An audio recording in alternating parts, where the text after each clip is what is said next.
Amém. Que bom que você está aqui hoje. Mais um domingo para a gente cultuar o Senhor. Pode sentar, irmãos. Queria compartilhar com vocês uma reflexão lá no livro de João, João capítulo 6. João capítulo 6 foi a minha segunda pregação, a segunda pregação da minha vida. A primeira pregação que eu preguei na minha vida foi num culto de quarta-feira, na igreja de Cristo Silvânia. Eu preguei em Lucas 23, era o chamado culto da bênção, e eu queria falar que a maior bênção era a salvação. E eu frisei muito nos malfeitores que estavam do lado de Jesus, e um deles se vira para Jesus e diz, lembra-te de mim quando entrares no teu reino. E Jesus diz, hoje mesmo estará comigo no paraíso. E a segunda mensagem que eu preguei na minha vida foi exatamente esse texto aqui. Não foi exatamente essa mensagem que eu tenho para falar para vocês hoje, mas foi num culto de senhoras, que lá em Silvânia chamava Tarde da Bênção. Era Tarde da Bênção com todo mundo, mas com o decorrer do tempo, virou um culto de senhoras, a Tarde da Bênção das senhoras. E eu me lembro como se fosse hoje, eu sentado, que a gente fazia um círculo, eram poucas pessoas, falando, lendo esse texto com elas, e apareceu um homem chamado Miguel. E ele estava bastante alcoolizado mesmo. E ele chegou, e na época eu tinha, acho que 16 anos, 17 anos, por aí. E ele chegou, sentou e ficou quietinho. E ouviu tudo que eu falei. E aí no final do culto, da mensagem, da tarde da bênção, ele se aproximou de mim e me chamou, pastor, e eu nem era pastor na época, e disse, pastor, quando o senhor for pastor de uma igreja, eu vou congregar na igreja do senhor. Aí eu falei assim, não faz isso não, Miguel, vem frequentando a igreja. E aí ele começou a frequentar alguns dias, deixou a bebida, a filha dele veio me agradecer depois, disse que ele não dava paz para casa, porque às vezes a gente sabe como que funciona a pessoa dependente. E essa semana, me lembrando desse acontecido, lembrando de várias coisas da minha vida, eu me lembrei, e eu quero compartilhar um pouquinho do que eu falei quando eu tinha 16 anos, e algumas coisas a mais, agora que eu estou com 29. Então, eu queria que vocês lessem comigo, João capítulo 6, versículo 66. É um capítulo bem grande, nós vamos passear por ele, mas eu gostaria que vocês dessem atenção principalmente nesse versículo 66, que diz assim, daquela hora em diante, muitos dos seus discípulos voltaram atrás e deixaram de segui-lo. João narra aqui, João escreve dizendo que, naquele momento, muitos deixaram de seguir Jesus e foram embora para suas casas. Abandonaram Jesus. Deixaram Jesus para trás. Seguiram Jesus até um certo ponto, mas resolveram deixar Jesus para trás. Mais interessante que aqui o versículo 66 começa dizendo, daquela hora em diante, muitos dos seus discípulos voltaram atrás e deixaram de seguir. Que hora é essa?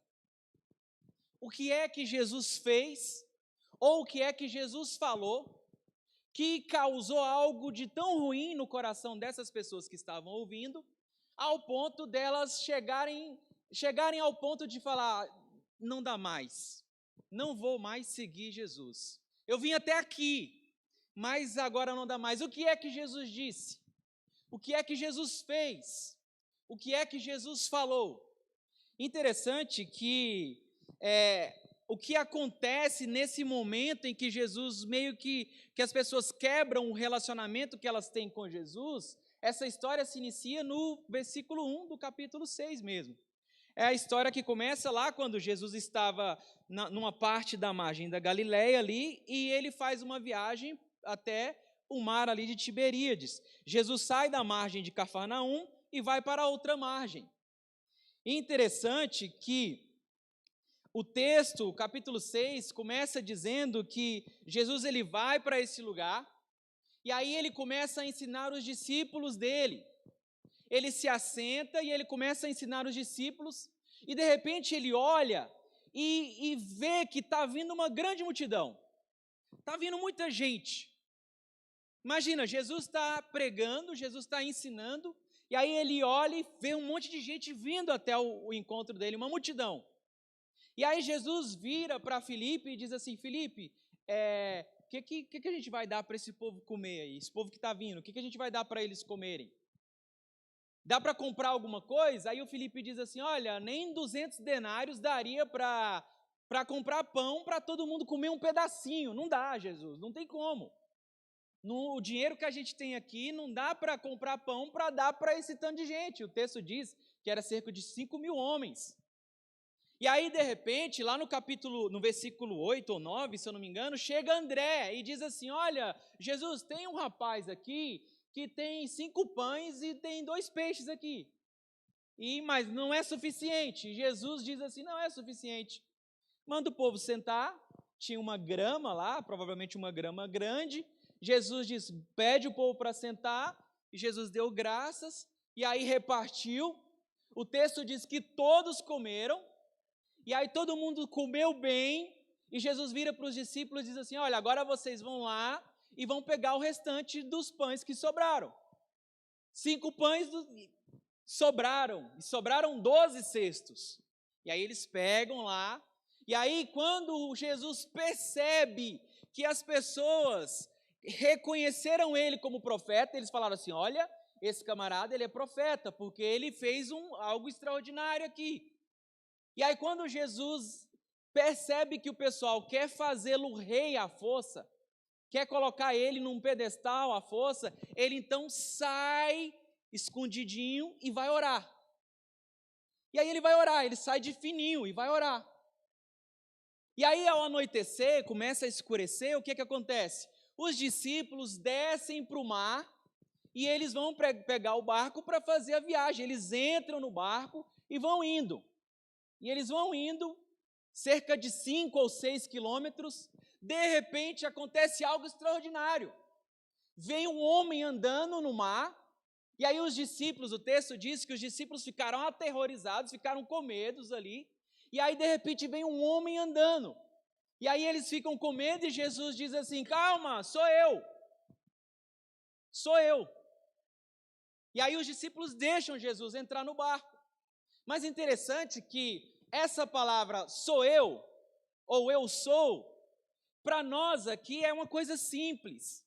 Porque, por exemplo, se você está dentro de uma casa, ou talvez você está dentro da sua casa, bate alguém na porta, o que você diz?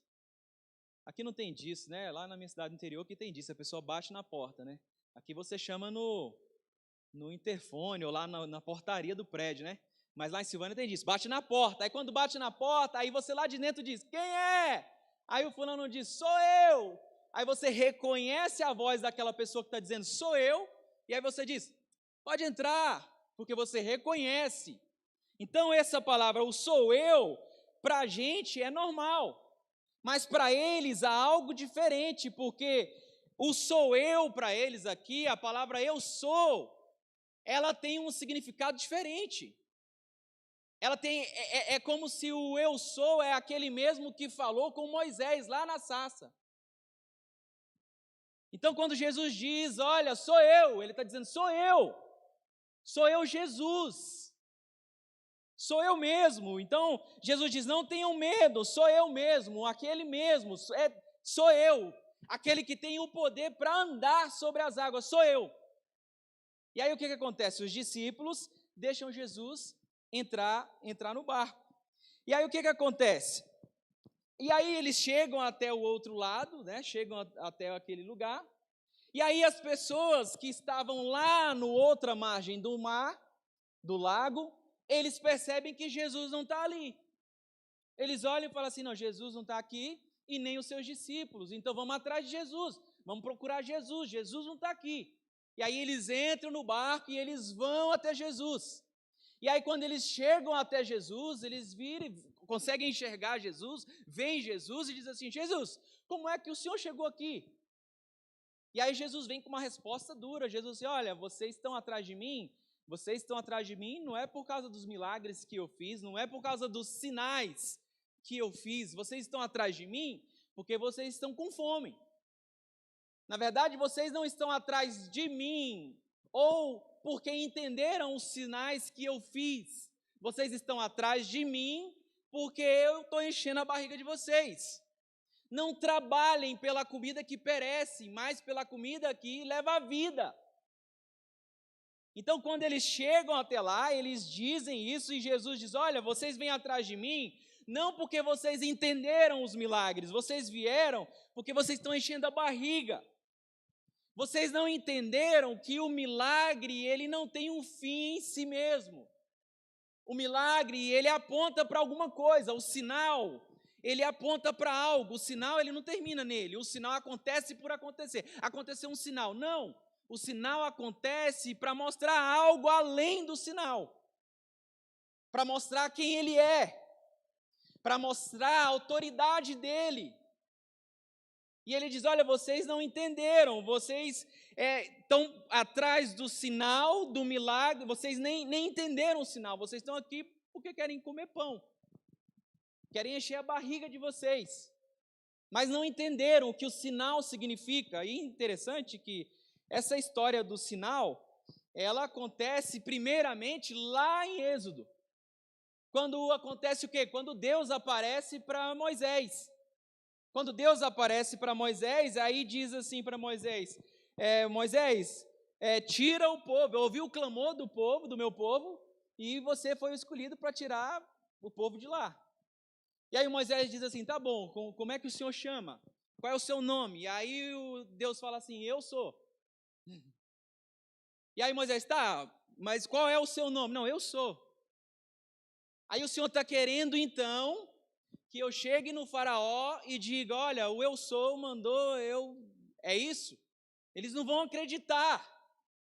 Aí o que Deus diz para Moisés? Vocês lembram? Deus diz assim: tem o que você tem na mão? Tem um cajado, joga no chão. Joga no chão, o cajado se transforma em uma cobra.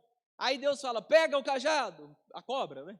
Pega a cobra e a cobra se transforma em um cajado. E aí Moisés diz assim: boa. Você está com um cajado, né? Transforma em uma cobra, você pega a cobra, ela volta a ser cajado, legal. Mas será que eles vão acreditar, Deus? E aí Deus fala: não, faz o seguinte, pega uma água aí e derrama água. E aí a água, isso aí eles vão acreditar. Transformar em sangue, eles vão acreditar nisso aí. Mas o sinal, ele simbolizava o que para Moisés? Qual era o papel do sinal que Deus queria que Moisés fizesse naquela época? Para mostrar que o que Moisés estava dizendo era realmente verdade. O sinal por sinal, Deus não queria fazer o sinal por sinal. Deus não queria fazer um cajado transformar em cobra por simplesmente transformar em cobra, não. Deus queria o quê? Que o faraó acreditasse nas palavras do Moisés. Ou seja, o sinal ali, ele tinha a finalidade de autenticar aquilo que o Moisés estava falando.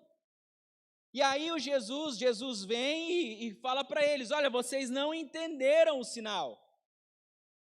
Vocês não entenderam, vocês estão presos no sinal, vocês estão aqui presos naquilo que vocês estão vendo, naquilo que vocês estão comendo, mas vocês não entenderam que o sinal aponta para mim.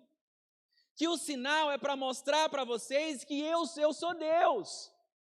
Que eu sou o Filho de Deus, que eu sou o Messias, que eu sou aquele que Deus enviou para salvar o mundo, sou eu.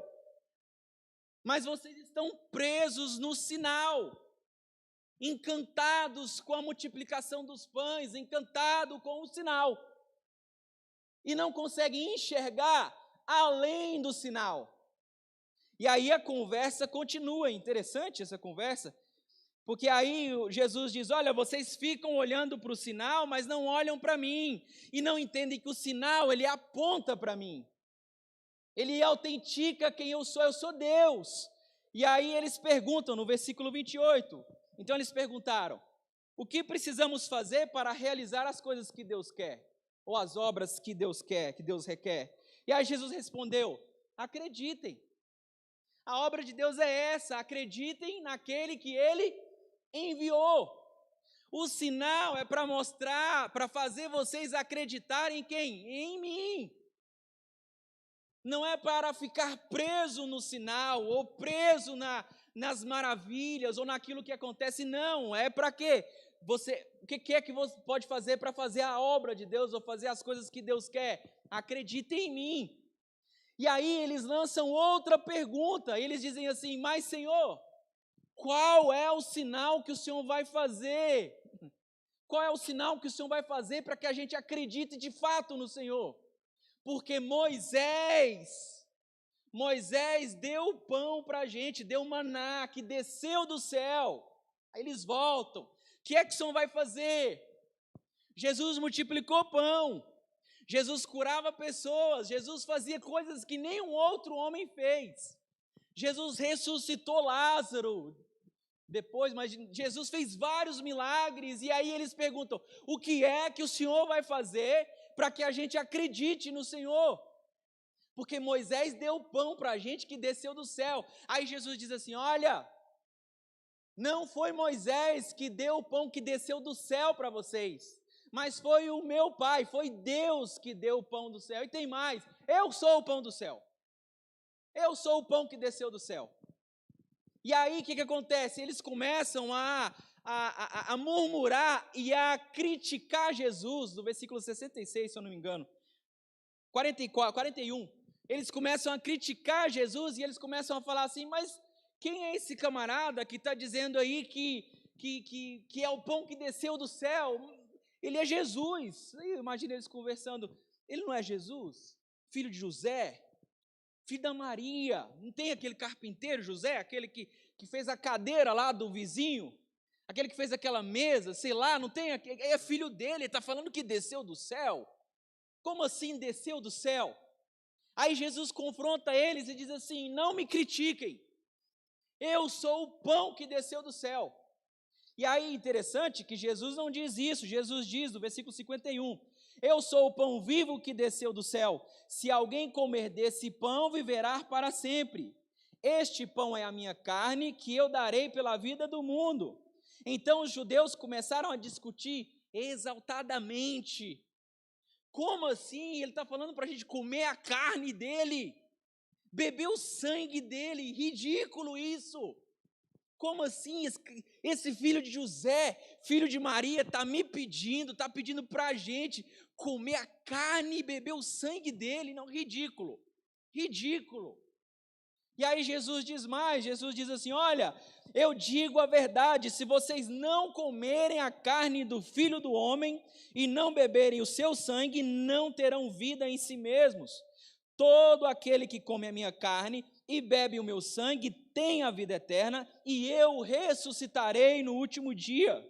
Pois minha carne é verdadeira comida e o meu sangue é verdadeira bebida. Todo aquele que come minha carne, bebe o meu sangue, permanece em mim e eu nele. E eles o quê?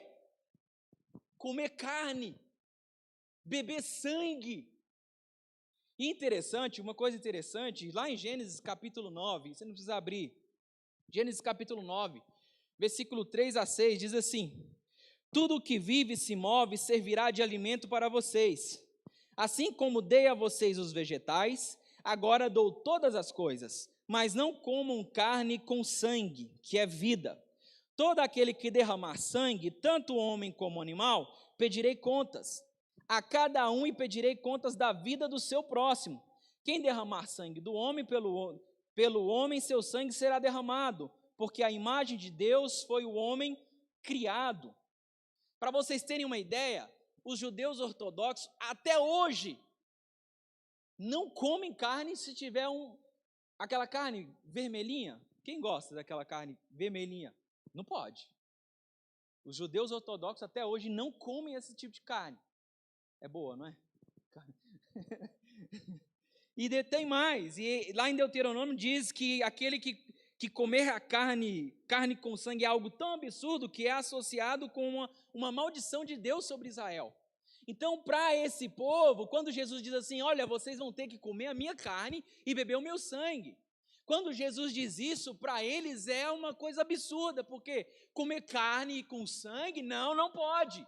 O próprio Deus disse que não pode. Então, quando Jesus diz isso, isso se torna inadmissível para eles. Não dá. Até aqui eu tenho ouvido a Jesus e eu entendi, aí Jesus diz, você precisa comer a minha carne e beber o meu sangue? Não dá. O pessoal, por exemplo, acredita que Jesus é profeta. Eles viram Jesus multiplicar os pães, ele é profeta. Aí Jesus se apresenta como um rei semelhante a Davi, e eles dizem, não, ele pode ser mesmo um rei semelhante a Davi. E aí Jesus diz que é o Messias, eles engolem ali, né? Engolem seco, mas engolem. Escutam Jesus e continuam seguindo ele. Aí Jesus diz, não, eu não sou apenas o Messias que salva o povo de Israel, eu sou também o Messias que salva o mundo todo. Aí os judeus, mas samaritano também? Jesus, samaritano também. Aí eles engolem. Tá bom, samaritano também. Tudo bem. E aí Jesus vem e diz, não, e tem mais. Tem mais uma coisa, além de ser tudo isso, profeta, um rei semelhante a Davi, de ser tudo isso, eu sou Deus. Eu sou Deus e aquele que não comer da minha carne, não beber do meu sangue, não tem vida em si mesmo. Aí eles, não dá mais. Não dá mais para seguir Jesus. Não dá mais para ir atrás, não dá. Caminhei com Jesus até aqui, eu vim até aqui. Eu vi ele multiplicar pão, eu vi ele fazer maravilhas, eu vi ele curando um cego, eu vi ele abençoando um, eu vi ele abençoando o outro, mas agora não dá mais. Ele falou para mim comer carne dele, beber sangue, ele ainda disse que é Deus, ele disse eu sou. Ele disse que é Deus. Não dá mais, exagerou. E aí o que acontece? Foram embora. E aí chega no versículo que a gente iniciou. Daquela hora em diante, o que acontece? Muitos dos seus discípulos voltam atrás e deixam de segui-lo. Deixam de seguir Jesus.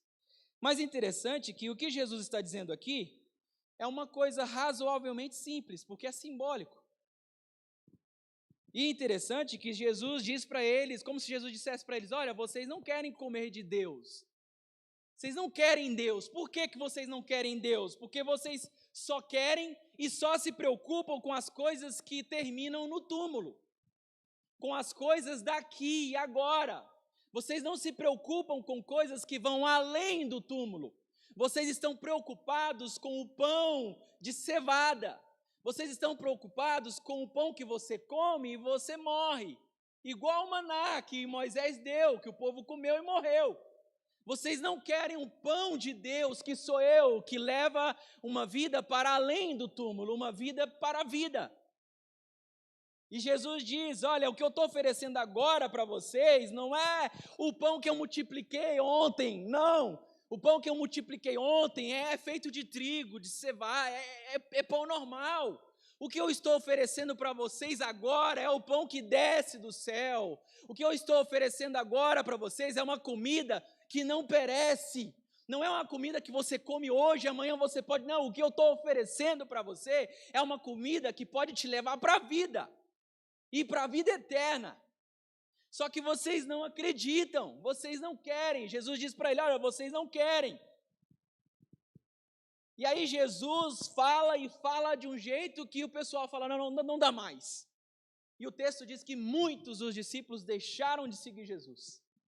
E aí eu fico imaginando, o pessoal vai embora, e aí eu imagino os discípulos dizendo, olha, Jesus, acho que o senhor está pegando pesado, Jesus. O pessoal está tudo trocando de igreja. Está tudo mudando de igreja, o senhor está pegando pesado.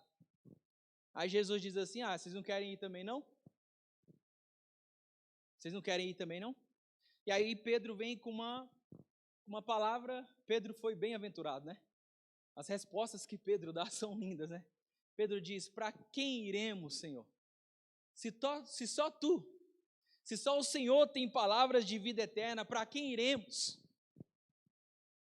Aí Jesus poderia ter dito assim, Pedro, que legal, cara, Pedro, você Você acertou, cara. De novo você acertou, Pedro. Parabéns. Vocês ficaram. Olha, os discípulos, 12, ficaram. Parabéns. Mas Jesus não diz isso. Pedro diz: o Senhor é o Cristo. Ó, nós cremos. E para quem a gente vai, se só o Senhor tem palavra de vida eterna? Aí Jesus diz assim: olha, um de vocês aí vai me trair. Um de vocês vai me trair. Jesus diz: olha, eu não estou falando de vida aqui, eu estou falando de vida eterna. Eu estou falando de uma vida que vai além, de uma vida onde a traça não tem poder para comer, onde nada morre. Eu estou falando para vocês de uma vida eterna. Eu estou falando de um pão de Deus, não estou falando de um pão da esquina, de um pão da padaria, eu estou falando do pão de Deus. Estou falando de mim, do Filho de Deus, de Jesus. Jesus está dizendo: olha, existe vida além do túmulo. A vida, ela não é feita aqui, só aqui agora, existe mais. Porque às vezes a gente gasta todas as nossas forças, todas as nossas energias nessa vida aqui, e não pensa que existe uma vida após isso daqui. E o que Jesus está dizendo para eles era: olha, não fiquem preocupados apenas com aqui, pensem, existe vida depois disso. Depois do seu carro, depois da sua casa, depois do seu dinheiro, depois do seu caixão, existe vida. Eu sou o pão. Eu sou o pão que desceu do céu. Comam da minha carne, bebam do meu sangue. Existe vida para além do túmulo. É como se Jesus perguntasse para a gente: olha, Jackson, o seu projeto de vida, Jackson, é um projeto de vida que termina no túmulo? Porque se o seu projeto de vida, Jackson, é um projeto que termina no túmulo, o seu projeto é medíocre. Se o seu projeto de vida, eu projeto a minha vida, eu vou viver 130 anos, vou viver tantos anos, e é isso que eu quero, eu projeto a minha vida tudo aqui, que projeto medíocre o meu. Porque eu sei que existe vida após isso daqui.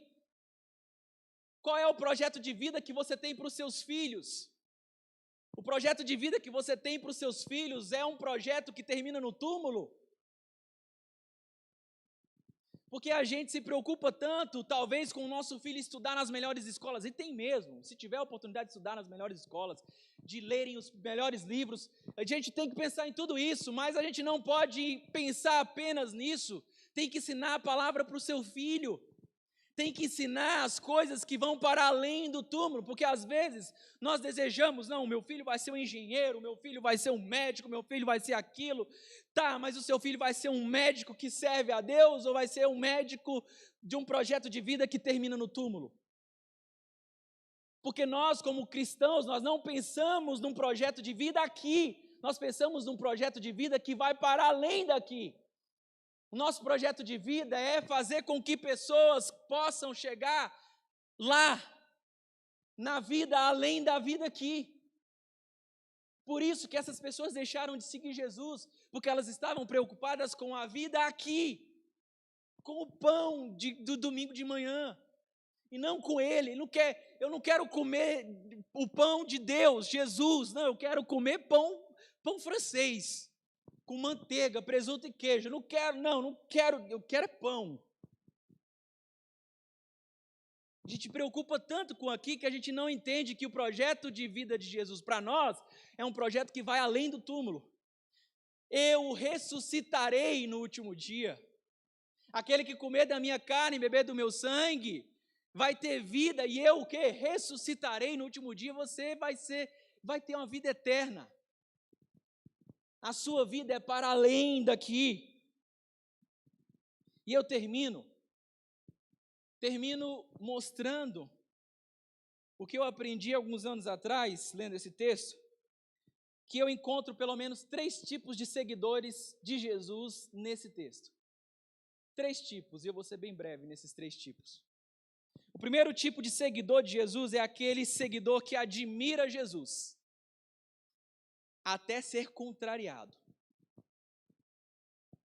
É aquele seguidor que vai com Jesus, Jesus está curando, Jesus está me abençoando, Jesus está me dando uma casa, Jesus está me dando aquilo, Jesus está me abençoando, eu estou seguindo a Jesus. Mas quando Jesus vira para mim e diz assim: Jackson, isso não pode. Ah, não, Jesus, já não dá. O Senhor vem com um discurso duro? É duro demais esse discurso do Senhor. Não, não quero. Eu sigo o Senhor até aqui. Enquanto o Senhor enquanto a minha vida está indo bem, eu te sigo. Mas o Senhor me contrariou. Não, não quero mais. Não quero mais seguir ao Senhor. O Senhor vem com esse discurso duro aí, eu estou fora. O Senhor está pegando boi. Vocês conhecem essa expressão, está pegando boi? Na minha cidade está pegando boi, eu não sei explicar. Está pegando boi é tipo assim, está pegando boi. Eu estou te seguindo, já está bom. Está pegando boi de eu te seguir, ainda bem falar uma palavra dura para mim? Não, chega. O Senhor está ganhando, eu estou te seguindo. Quer mais? Quer me dar sermão? Não. Eu admiro o Senhor, eu vim até aqui com o Senhor, mas o Senhor me contrariou, pisou no meu pé, não vou mais. Tem esse tipo de seguidor. Segue Jesus até ouvir um sermão duro. Quando ouve um sermão duro, vai embora.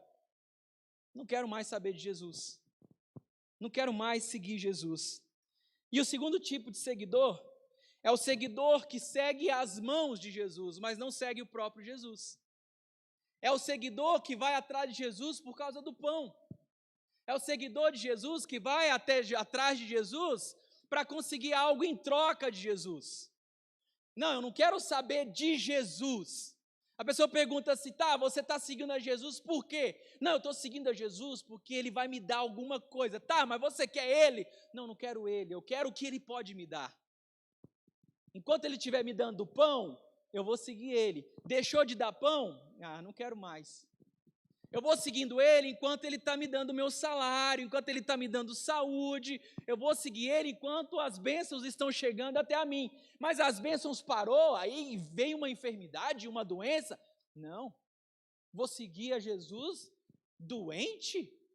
Pobre? Não. É o seguidor que segue as mãos de Jesus, mas não segue o Jesus. É o seguidor que ora e a oração dele todinha é me dá, me dá, me dá e me dá. Pai, eu quero isso, pai, eu quero aquilo, pai, eu quero, pai, eu quero, pai, eu quero, e pai, nada eu te dou, mas eu quero. É o seguidor que só olha para as mãos de Jesus, mas não olha para o Jesus. Se perguntar para esse seguidor como é que é o rosto de Jesus, como é que é o rosto de Jesus, eles vão falar assim, não sei. Eu sei que a mão dele tem uns risquinhos, porque só vão atrás das bênçãos de Deus. Esse tipo de seguidor que vai até quando Jesus está fazendo um milagre. Mas quando o milagre não acontece, vou embora, porque lá no fulano de tal está tendo milagre, então eu vou lá. Jesus parou de fazer milagre, vou lá, que lá tem milagre. É o seguidor que busca as mãos de Jesus, mas não busca o Jesus. E o último seguidor, que eu acho que todos nós aqui somos, para a glória de Deus, é o seguidor que conhece a Jesus. É o seguidor que conhece a Jesus. É o seguidor que entende que a vida não termina no túmulo. É o seguidor que Jesus dá um discurso duro, ele continua seguindo. É o seguidor que Jesus chama ele de Satanás. Satanás, Pedro, isso aí foi coisa de Satanás, mas ele continua seguindo a Jesus.